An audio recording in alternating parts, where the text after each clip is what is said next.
Thank you.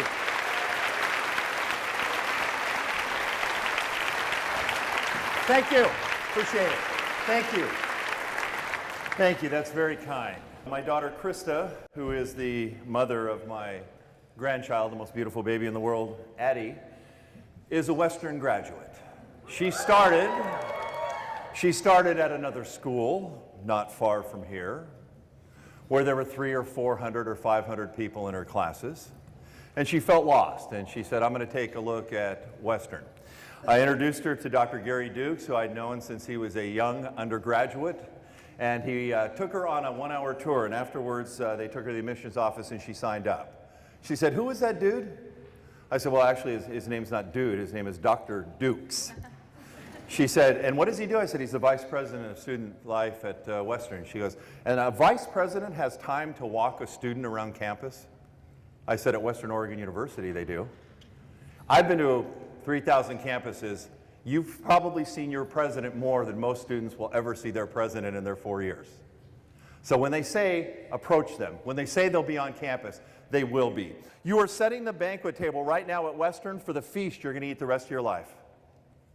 You're setting the banquet table right now for the feast. I'm just a freshman, I'm just a transfer, it doesn't matter. Let me tell you how life works. They're going to take the grades you get your first semester and add them to the grades you get your last semester at college, so it's possible to get yourself out of med school or law school right now.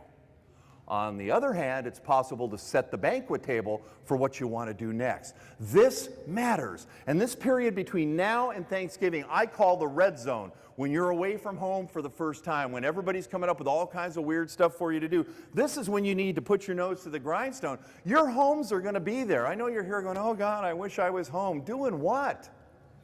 Bitching at your mom and dad again? Hanging out with your friends telling the same freaking jokes, you know, you told for 12 years?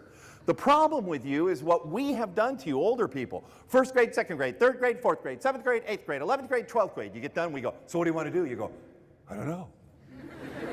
What should I do? Whatever you want. We ring freaking bells in high school every 42 minutes. You move like sheep. Or for you psych majors, Pavlov's dogs. Then you get to college and we go, be free, we don't even take attendance. Dr. Deuce, I take attendance in my classes. I could never grade on it, but I took it. And by the way, faculty, give your assignments and your changes to your syllabus in the first 10 minutes of class, and the students will start showing up on time. What is this? Student time, Greek time, athlete time. The fact is that doesn't work at Microsoft. It doesn't work at Nike. Hey, Phil, you know, I'm close. And Phil goes, to leaving? You are setting the banquet table right now. And here's the kicker. Your kids are going to eat off that banquet table. I want you to take care of your business because the cure for cancer could be in somebody's head out there, but not if you don't go to your science classes. One of you could be a great teacher, but not if you don't go to your ed classes. There might be a famous artist out there who's been told their whole life that they're not going to be able to make money with art, but not if you don't go to your art classes. I don't care what it is, but you got to do 10 things for me, and you're going to get out of here in 4 years with your diploma in one hand and your self-esteem in the other. Number one, most important thing you need to do is to become scholars. Sit in the front row of every class. Shock the faculty by taking notes like this.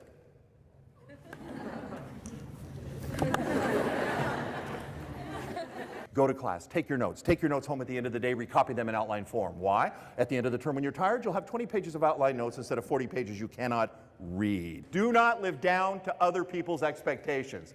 Raise your own bar, and to hell with people that tell you you can't, okay? They labeled Einstein autistic, and at that time the word was retarded. He turned out to be pretty smart. Number two, I want you to serve the community. I was never so proud to be a fraternity guy as when I went over to an old folks home, and here's a fraternity, it's a group called Pike at Oregon State, and they're all dressed in suits, and I go, what are you boys doing? And Brady Coates, who I know you remember, Ron, said, nothing. And I said, Brady, you're all dressed up. Are you hitting on old ladies? Because that is sick and wrong, dude. And he goes, no, Dr. Keim, tomorrow's Valentine's Day, and every year our chapter comes over here, we dress up and we dance with the old ladies. Fact of the matter is, every time you serve somebody else, it puts your problems in perspective. Number three, I want you to make friends with people. I want you to make peace with people, regardless of race, creed, color, national orientation, or sexual orientation. I'm going to ask you to make peace with people and to let it go. I tell your parents all the time, if you dye your hair a different color or get tattooed, do not yell at you, just take pictures. That way, when you're ragging out your daughter someday, your mom can say to her granddaughter, Tiffany Renee, look, what is it, Gamma? It's a chicken on your mom's right butt cheek. Number 4, say what you mean, do what you say, and when you don't, admit it.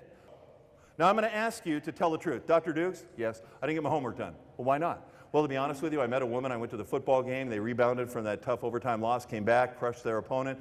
I met a girl there, she was in my orientation section, she lives in the next hall over. I took her out for pizza, and then the next morning we got up, we went to church, we talked for 7 hours, it seemed like 15 minutes. I looked into her eyes, I thought I saw my unborn children. And I didn't get my homework done, I mismanaged my time. I expect you'll take some points off. I'll turn it in on Wednesday. After Gary gets up off the ground because he's heard the truth for the first time, he'll probably give you extra credit. But you don't. You go, Dr. Dukes, I didn't get my homework done. Why not? A pterodactyl flew down from Puyallup and shit on my assignment. And 3 of your buddies go, yeah, I saw it. It was huge. Number 5, I want you to be healthy. That's my code word for sex. Look, there's 2 ways to be sexually responsible. And women, I know there's a man in this room right now going, I know 12 ways. Thank you, Mr. Kama Sutra. You are a legend in your own mind.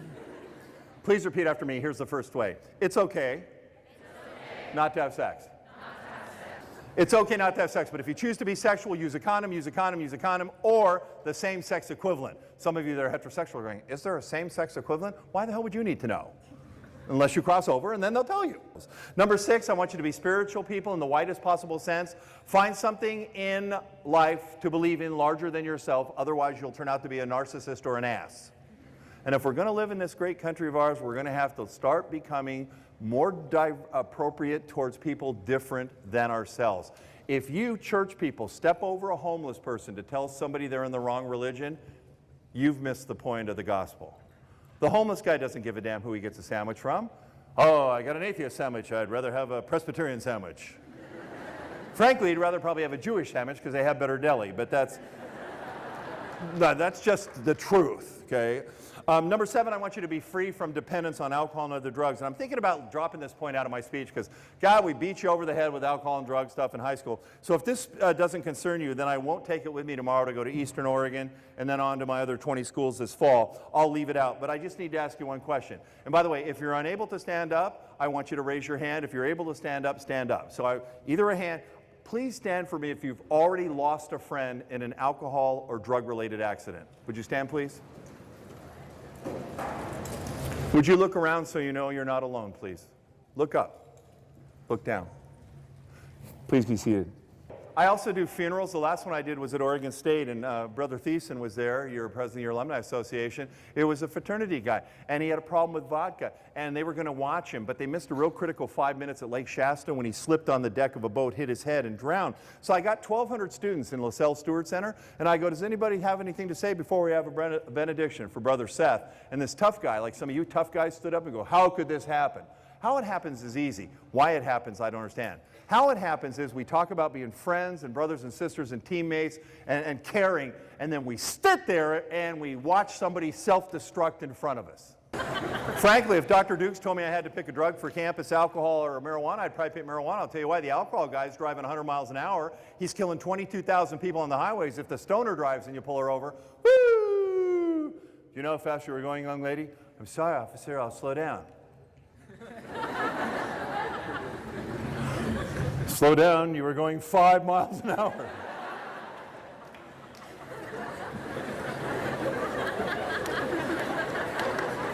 I thought that was a speed limit. That's the route number, you damn fool. Number 8, your parents. Some of you got great parents. I happen to know some of your parents, they're great people. Some of you didn't get so lucky. So here's the deal, you got 2 choices.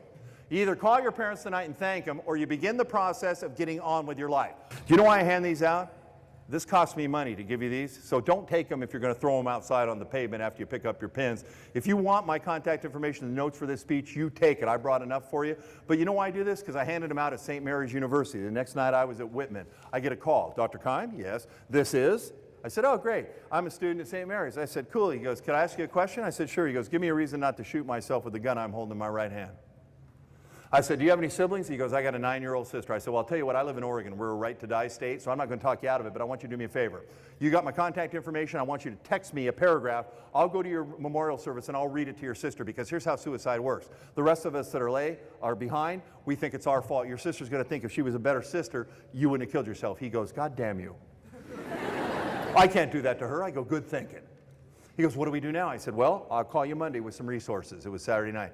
And I said, but don't waste my time. I'm a very important man, which isn't true, but I said, I'm a very important man. If you're not going to be here on Monday, tell me now. He goes, I'll be there on Monday. It's called contracting. So I hung up the phone, called the RAs. We had somebody in his room in 4 minutes. So about 6 months later, he called me again. And I said, how you doing? He goes, I'm doing good. I said, can I ask you a question? I said, I understand sometimes people don't like me. I just wish they know the right reasons. I understand I don't get through to every audience member, but I think I'm a reasonably inspirational guy. How the hell could you leave my talk and think about killing yourself? He goes, it wasn't you, but it was what you said. I go, oh God, tell me, I don't want to say it again. He goes, no, you said to make peace with our parents, to let it go, to move on. And I went down, my dad and I fought from the time we were 13 until I went to college. And I walked down to the car, and he had it loaded up, and he was going home. And I reached out my hand to him, and I said, Dad, I'd like to start over. This is college. I'm sorry for whatever I did that has made us not get along. And I said, what happened next? He said, my father slapped me in the face and said I was the biggest disappointment in his life. I'll tell you something, there's a special place in hell for people like that. But if you allow their problems to become your problems, you lose. You got to let it go. You don't have to get over it. You just got to get on with it. Number 9, here comes the secret of life. Are you ready? The secret of college life is this. Find something you love to do and learn to do it well enough that people will pay you to do it. That's it. When my daughter was here getting her master's in art, her cohort, that's her classmates, art, what are you going to do with art? You're getting a degree in art? She's the art and leadership teacher at Corvallis High School. 4 of them who had serious majors are unemployed because it's a tough market, okay? Are any of you brave enough to be art or music majors? Which one? Painting and ceramics. Here's what you're going to get. That's what she was. Ceramics? What the hell are you going to do with ceramics? I want you to go, make pots. Including, you hypocritical ant, your urn.